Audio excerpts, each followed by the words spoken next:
함께 보실 말씀 고린도후서 2장 14절에서 15절 말씀입니다. 고린도후서 2장 14절에서 15절 말씀, 우리 짧으니까는요 함께 말씀 같이 봉독하도록 하겠습니다. 항상 우리를 그리스도 안에서 이기게 하시고 우리로 말미암아 각처에서 그리스도를 아는 냄새를 나타내시는 하나님께 감사하노라. 우리는 구원받는 자들에게나 망하는 자들에게나 하나님 앞에서 그리스도의 향기니. 아멘. 본문에 앞서서 바울은 드르아에서 디도를 만나기로 했습니다. 디도는 바울이 고린도 교회에 편지를 전달하는 역할을 감당했던 사람인데, 이 디도를 만나서 고린도 교회 회복의 소식을 듣기를 소망했던 부분들이 있었습니다. 그런데 그를 만나려 했었으나 만나지 못하고 편하지 못한 마음을 가지고 마게도냐로 이동했음을 12절과 13절에 오늘 본문에 앞서서 이야기해주고 있죠.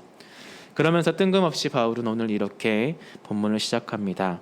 14절 말씀입니다. 항상 우리를 그리스도 안에서 이기게 하시고 우리로 말미암아 각처에서 그리스도를 아는 냄새를 나타내시는 하나님께 감사하노라. 마음이 불편한 상황에서 분위기가 갑자기 바뀐 것처럼 보입니다. 그 이유는 사이에 공간이 없지만은 고린도후서 7장 5절에서 7절의 말씀을 보시게 되면 우리가 마게도냐에 이르렀을 때에도 우리 육체가 편하지 못하였고 사방으로 환난을 당하여 밖으로는 다툼이요 안으로는 두려움이었노라. 그러나 낙심한 자들을 위로하시는 하나님이 디도가 오므로 우리를 위로하셨으니 그가 온 것뿐이 아니요 오직 그가 너희에게서 받은 그 위로로 위로하고 너희의 사모함과 애통함과 나를 위하여 열심 있는 것을 우리에게 보고함으로 나를 더욱 기쁘게 하였느니라 라고 말씀해 주고 있습니다. 편하지 못한 마음을 가지고 마게도냐로 갔지만 바울은 거기서 디도를 만났고 고린도 교회의 회복의 소식을 들었던 것입니다. 고린도 교회의 회복의 소식을 접한 바울은 기뻐했고, 또한 본문을 통하여서는 그리스도를 통한 승리를 말하고 있고, 또한 그 승리를 통하여서 그리스도의 냄새를 나타내시는 하나님께 감사하는 모습을 보여주고 있습니다. 바울이 살았던 시대에서는 승리의 행진에는 거리에 향을 태워서 향기로운 냄새가 풍기도록 하는 것이 관례였다고 합니다. 바울은 그리스도를 통해서 승리를 이루고 자신에게 그리스도의 냄새를 풍기게 하는 분이 전적으로 하나님이라는 사실을 분명하게 밝히면서 바울을 비롯한 믿는 자들이 자신의 능력으로 승리하는 것과 그리스도를 아는 냄새를 풍기는 것이 아님을 보여주고 있는 것이죠. 우리는 그저 하나님이 그리스도의 냄새를 나타내기 위해 사용하는 도구라는 것을 바울은 이야기합니다. 그렇기에 바울은 고린도전서 15장 10절에서 나의 나된 것은 전적으로 하나님의 은혜라는 것을 고백하고 있고, 우리를 사랑하시는 이로 말미암아서 모든 일에 넉넉히 이기는 것이라고 로마서 8장 37절에서도 이야기할 수가 있었던 것입니다. 바울의 이러한 믿음의 고백이 우리의 믿음의 고백이 될 수 있기를 소망합니다. 그러면서 15절에는 우리는 구원받은 자들에게나 망하는 자에게나 하나님 앞에서 그리스도의 향기다라고 이야기합니다. 그리스도를 믿는 성도들은 구원받는 자들에게나 망하는 자들에게나 하나님 앞에서 동일한 그리스도의 향기라고 이야기합니다. 우리가 전하는 그리스도의 복음의 향기를 맡은 자들이 받아들이는 자기 반응에 따라서 구원과 멸망의 갈림길 중에 선택하게 됩니다. 그래서 바울은 고린도전서 1장 18절에 십자가의 도가 멸망하는 자들에게는 미련한 것이요 구원을 받는 우리에게는 하나님의 능력이라고 말할 수 있었던 것입니다. 구원받은 이들에게는 그리스도의 향기가 하나님의 능력이 되지만 그렇지 않은 이들에게는 그리스도의 향기는 미련한 것이 될 수밖에 없습니다. 그리스도의 향기인 우리가 하나님의 능력이 되기 위해서 어떠해야 하겠습니까? 현재 코로나19라는 상황 속에서 쉽지 않지만 구원받은 공동체로서 함께 예배드리고 있고, 또한 식사 교제를 나눌 것이고, 또한 교제를 위해 일부 사람들의 헌신의 손길로 봉사한다라는 것을 알 수 있을 것입니다. 예배는 경건한 모습으로 진행이 되고, 식사를 하며 교제를 나누는 사람들의 모습은 맛있는 음식과 함께 웃음이 넘치는 모습을 그려볼 수 있을 것입니다. 또한 그런 식사의 교제를 위해서 주방에서 더워도 추워도 한결같이 그 자리에서 봉사하는 그런 헌신의 모습들을 생각해 볼 수도 있겠습니다. 또한 드러나지는 않지만 자신의 자리에서 묵묵히 교회를 위해서, 하나님을 위해서 봉사하는 사람들의 모습, 보이지 않는 모습이 있기 때문에 교회는 행복한 공동체라고 이야기할 것입니다. 그런데 그 행복이 교회 안에서만 나타나는 행복이라면 어떠하겠습니까?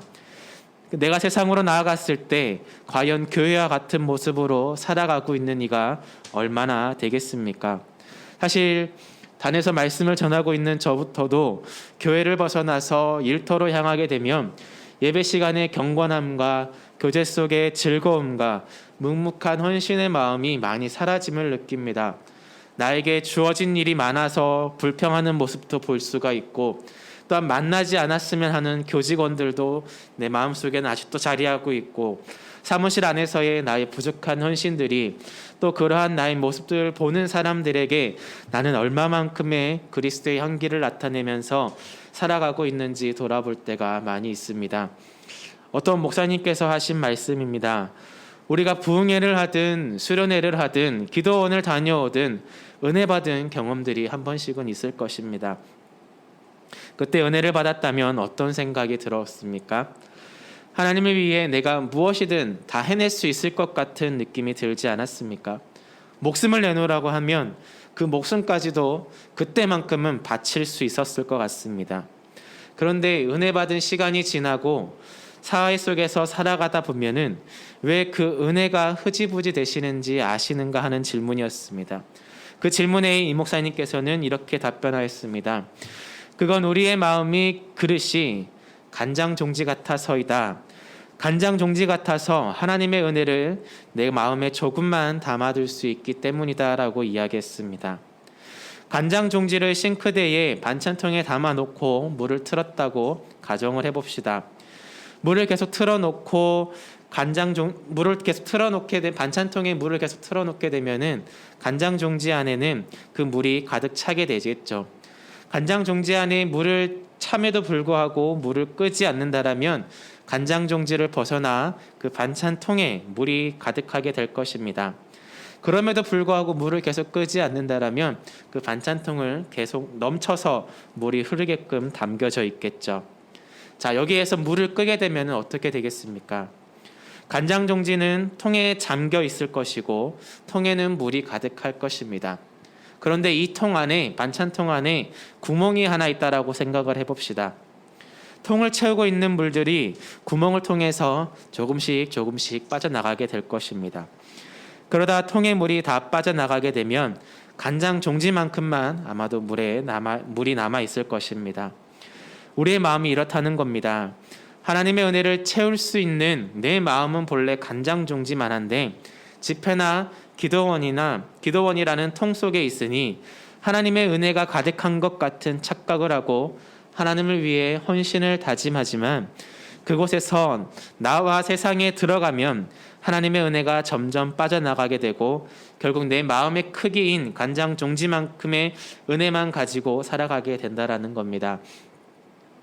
하나님의 은혜가 매일 차고 넘치게 들어올 수 있는 환경이라면 몰라도 그게 아니라면 우리에게 하나님의 은혜를 담아 놓을 수 있는 크기가 작기 때문에 하나님이 주시는 은혜대로 살아갈 수가 없고 하나님의 향기를 나타내기란 너무나도 힘이 드는 것입니다.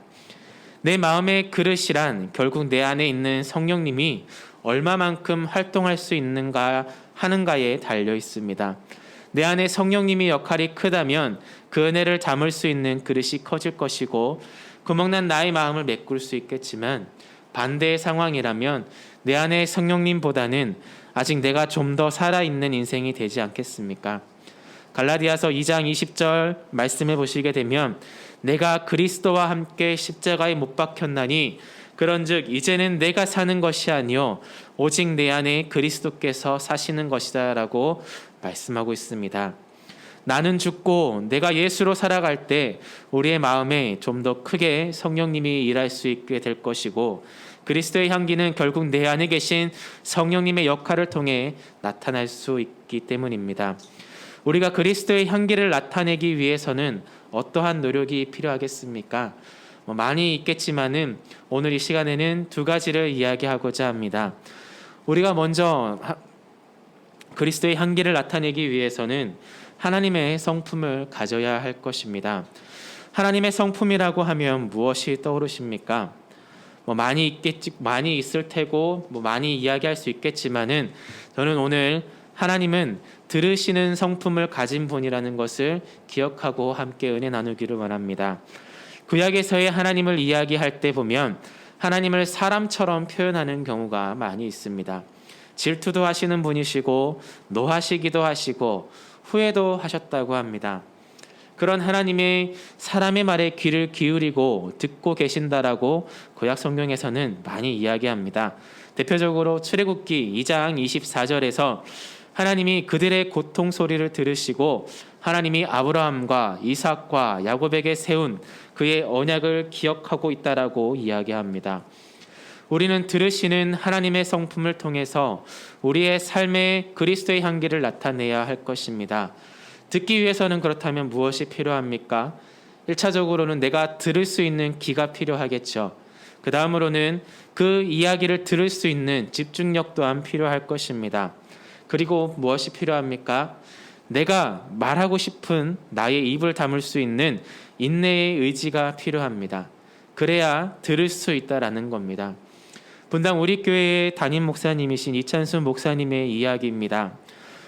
본인이 사랑의 교회에서 학생부 사역을 하던 시절에 한 학생이 새벽에 목사님께 전화하여서 고민 상담을 신청했다고 합니다.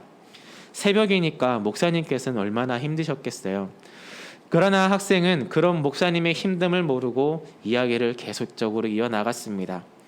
듣다 보니 목사님이 졸기도 하고 대꾸도 시원찮아지기도 했지만은 결국에 학생은 본인이 하고 싶었던 말들을 목사님에게 다 이야기하고서는 목사님과의 통화가 종료가 되었습니다.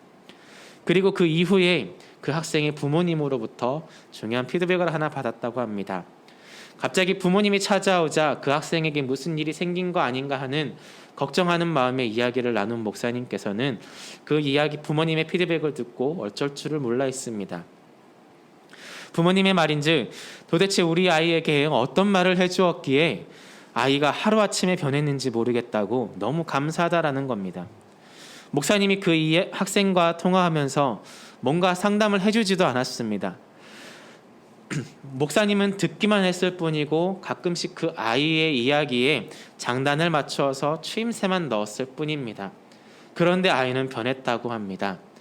자기 이야기만 쭉 했을 뿐이고 목사님은 듣기만 했을 뿐인데 그 학생은 변화되었습니다. 들어주는 일만으로도 그 사람을 변화시킬 수 있다면 그것은 그리스도의 향기를 나타내는 일이 아니겠습니까? 그리스도의 향기를 나타내는 일이 어려운 일이겠습니까? 그 분위기에 가능한 일이겠습니까? 아닐 것입니다. 들을 수 있는 모습으로 그리스도의 향기를 나타낼 수 있는 우리의 모습이 되기를 소망합니다. 두 번째, 우리는 예수님의 성품을 담아가기를 원합니다. 마찬가지로 예수님의 성품을 이야기하라고 했을 때도 많은 것들을 이야기할 수 있겠지만은 오늘 저는 예수님께서는 함께 계셔 주신다라는 그 성품을 가진 분이라는 것을 기억했으면 좋겠습니다. 예수님의 이름은 무엇입니까? 당연히 예수님이죠. 또 다른 이름이 있습니다. 마태복음 1장 23절의 말씀은 보면 보라 처녀가 잉태하여 아들을 낳을 것이요 그의 이름은 임마누엘이라 하리라 하셨으니 이를 번역한즉 하나님이 우리와 함께 계시다 함이다라고 이야기합니다. 우리와 함께 계시는 임마누엘이 우리가 예수님이라고 부르는 그 예수 그리스도의 또 다른 이름입니다. 찬송가 96장을 보면 예수님은 누군가에 대해서 표현하고 있는 찬양이 나옵니다. 예수님이 함께하지 못한다라면 찬송가의 표현을 감히 할 수도 공감할 수도 없을 표현들이 우리와 함께하시는 예수님을 통해서 고백할 수 있는 것입니다. 예수님이 나와 함께 하지 않았다라면 어찌 우리가 구원을 받을 수 있었겠습니까? 내 마음속에 예수님을 믿을 수 있는 믿음이 생겨날 수나 있었겠습니까? 저는 신대원 과정을 아직 다니고 있는 학생입니다. 근데 신대원 수업을 받던 중에 있었던 일입니다. 교수님께서 학생들에게 이러한 질문을 했습니다. 목회자가 고통받고 있는 성도가 있다라면 어떻게 행동해야 하겠습니까? 라는 질문을 던졌습니다. 잠시간의 침묵이 흘렀고 이 한 사람이 대답을 했습니다. 나오라고 해야죠. 고통에서 나오는 것인지 자기를 만나러 나오라는 것인지는 잘 모르겠지만 나오라고 하는 대답이었습니다. 이에 대해 강의를 진행하던 교수님께서는 고통받고 있는 성도가 있는데 그 사람 보고 나오라고 이야기하는 것이 맞는 거냐면서 되물었습니다. 고통받는 사람이 있다라면 나오라고 할 것이 아니라 내가 찾아가서 함께 있어줘야 하는 것 아니냐라는 것입니다. 만나서 뭐 해야 합니까? 들어줘야 될 것 아닙니까? 그 사람의 고통을 내가 해결해 줄 수 없다 하더라도 그 사람의 고통을 덜어줄 수 있도록 내가 도와줘야 할 것이 아닌가라고 대답을 했습니다. 내 주변에 힘들어하는 사람이 분명히 있을 것입니다. 상처받은 사람도 있을 것이고 외로운 사람도 있을 것입니다. 그들과 함께 하기 위해 노력해야 그들의 말을 들어볼 수 있는 것 아니겠습니까? 이것에는 우리의 시간과 물질이 필요한 부분이 있을 수도 있지만 우리와 함께 하기 위해 인간의 몸으로 오신 예수님을 기억하면서 함께 있어줄 수 있는, 그러므로 그리스도의 향기를 나타낼 수 있는 우리의 모습이 되기를 원합니다. 일본 전산 이야기라고 하는 책이 있습니다.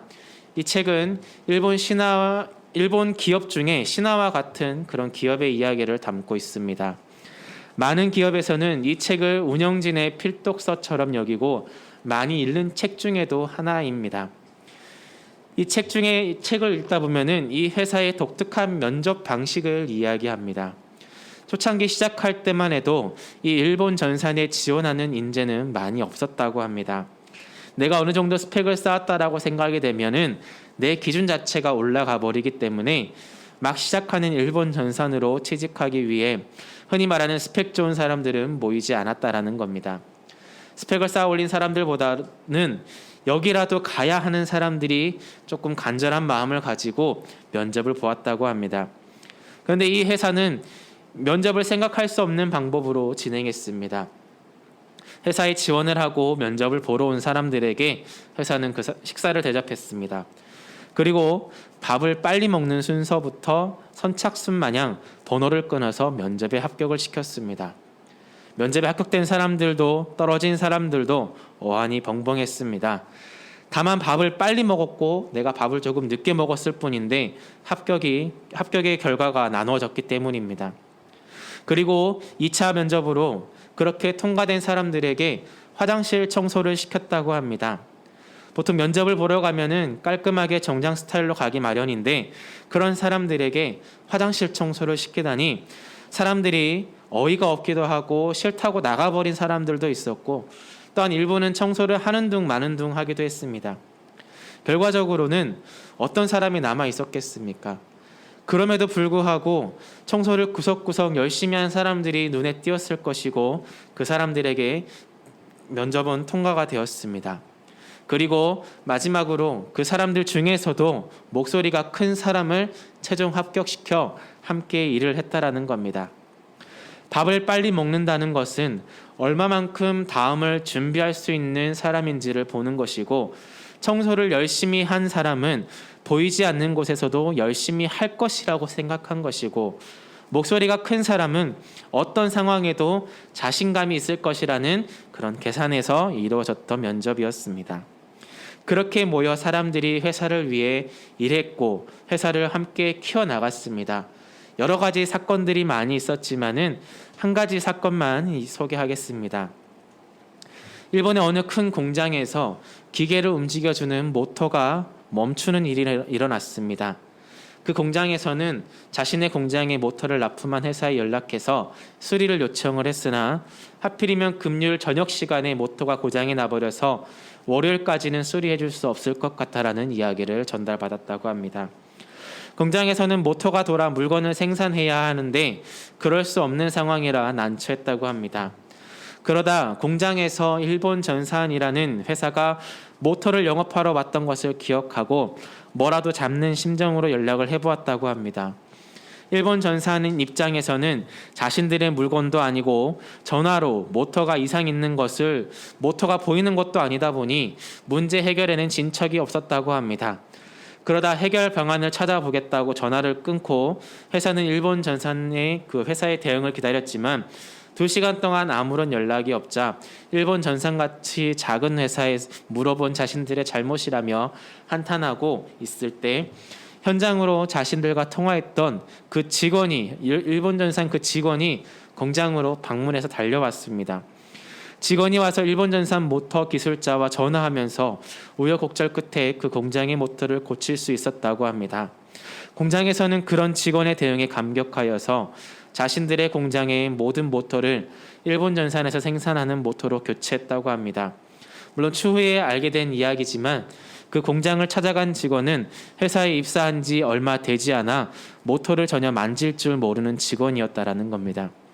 그 직원이 알지도 못하는 분야에 자신들이 물건을 납품하여 관리해야 하는 공장이 아님에도 불구하고 그 늦은 시간에 직접 찾아가서 그들의 문제를 해결하였을 때 공장은 손해를 최소화할 수 있었고 일본 전산의 입장에서도 큰 이익을 남길 수 있는 사건이었다라고 합니다.